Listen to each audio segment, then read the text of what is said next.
Hey, what's up everyone? So today we're working on a 5 Series F10 BMW and we need to replace this headlight. So in order to replace this headlight fixture, we have to take off this entire bumper. So it's quite a bit of work, but we're replacing it because it does have an adaptive headlight malfunction. So the first thing you'll want to do that'll make this much easier is raise the vehicle off the ground. As you can see here, I'm just using ramps. Next thing you're going to do is you're going to pop the hood. Now I will have a list of tools needed to perform this task down in the description. And what we do on one side of the vehicle, we'll be doing on the opposite side as well. We're going to start with the driver's side of the vehicle and we're going to remove all of these little pins. So these fasteners require a special tool in order to pull them out without breaking them. There are 10 on each side of the vehicle and we're going to go ahead and start removing those. So using the tool, I'll have this tool down in the description. You just want to walk that little pin up and then you get underneath it and you just pop this up nice and slow. So if you happen to pull that pin up and pull the pin out, it is okay because the pin just slips right back in that little socket of the fastener. So I'm going to go ahead and remove all of these fasteners. It's pretty quick to do. Just take your time and be careful so that you don't break any. Now go ahead and just remove this weather stripping. Should just slide right out of the way, and then the panel should easily just lift out of place. Next, we'll remove this center piece of rubber weather stripping and we'll put that just right in the middle there. Do the same thing to the passenger side of the vehicle. And now we're going to come to the middle and using a T30 Torx bit, we're going to remove all 6 of these screws on top of the bumper. With those screws removed, go ahead and turn the wheel all the way to the passenger side so that we can gain access to all 3 of these 8mm screws. And we'll have 3 of these on the passenger side of the vehicle as well.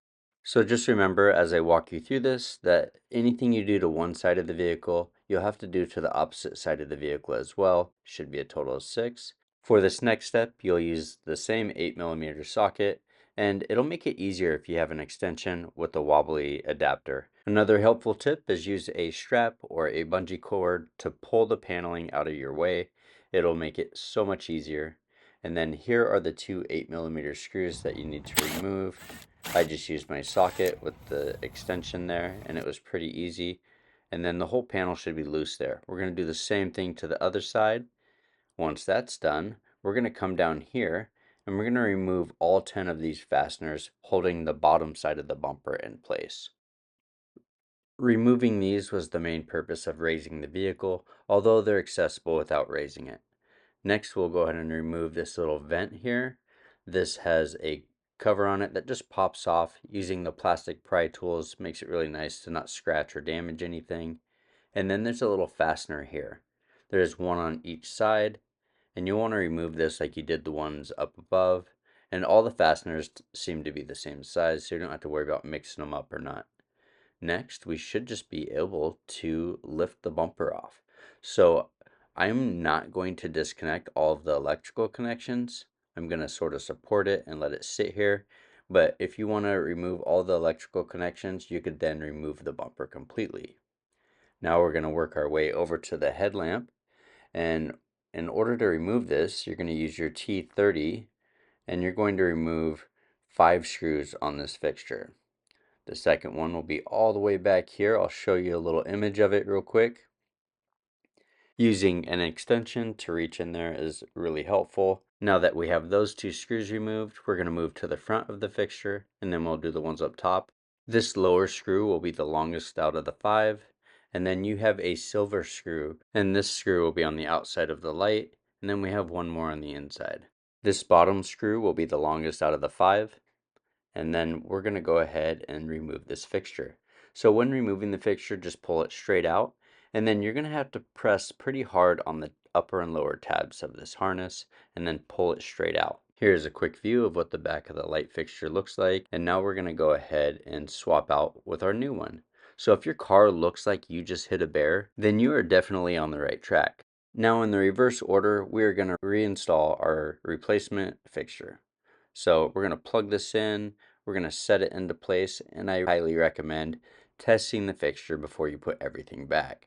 So I'm going to make sure the running lights work, the high beams work, and the turn signal, and we are good to go. So now I'm going to start assembling everything. And remember, When assembling the lights, the longest screw goes right on the bottom in the front. So we're going to start with that one first. I do recommend starting all of the threads by hand before torquing them down. And then this silver screw here, again, goes up top in this corner here. All of the other ones are black and they're shorter, and 2 of them will go behind the headlight, and the last one will go on the inner side of the headlight up top.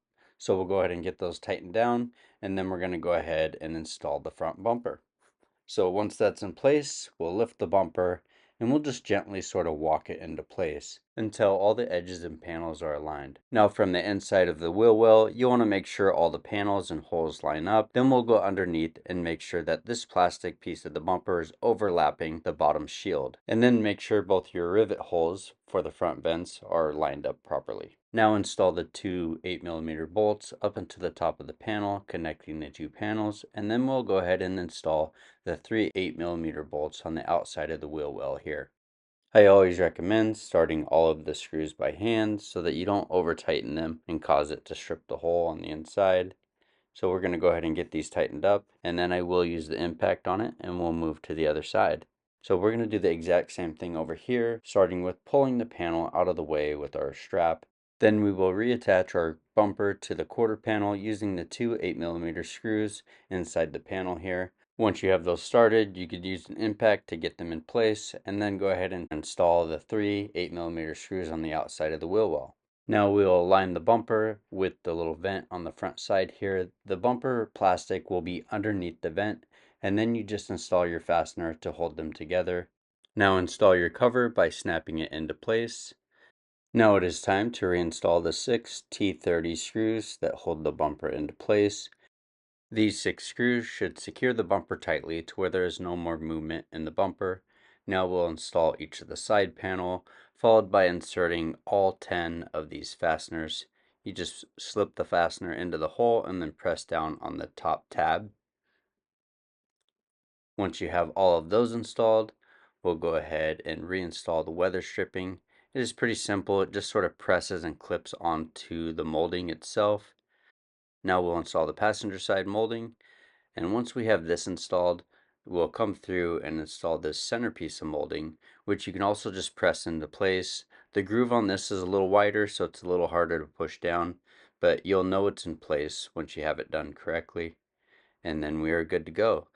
Now we will drive the car off the ramps, and then I'm going to show you that the malfunction indicator has gone away. Thank you so much for watching. Please like and subscribe, and have a wonderful day.